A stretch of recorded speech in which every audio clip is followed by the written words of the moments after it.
ஆமா, உங்களது லவ் மேரேஜா இல்ல அரேஞ்ச் மேரேஜா? அட, லவ் மேரேஜ் தானே. கரெக்ட் தானே பாரதி? நிமிஷம் நான் சொல்றத கொஞ்சம் கேளுங்களேன். நீங்க சொல்றீங்களா? சரி சொல்லுங்க. அம்மா முதல்ல எங்க பாத்தீங்க? நான் பார்த்த உடனே பிடிச்சிருக்குமே. உடனே லவ் சொல்லிட்டீங்களா இல்ல நீங்களா அவங்களா? யார் ஃபர்ஸ்ட்? ஏமாரா, எனக்கு என்னமோ இவர்தான் லவ் சொல்லிருப்பாருன்னு தோணுது. எனக்கும் அப்படிதான் தோணுது. ஆமாம் பிரதர், நான் தான் முதல்ல லவ் சொன்னேன். இவங்க ஓகே பண்ணவே இல்லை. அதனால நான் இவங்க வீட்டு முன்னாடி போய் ரெகுலரா நிப்பேன்.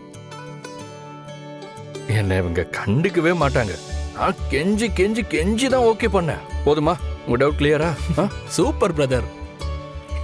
என்ன இருந்தாலும் இவங்களுக்காக நீங்க அவங்க வீட்டுக்கு போய் நின்னது தப்பு இல்ல, வர்த்து. எங்க பிரதர், நீங்க பேசவே விட மாட்டேங்கிறீங்களே. இவங்க என் ஒய்ஃப் இல்ல, என்னோட அசிஸ்டன்ட்.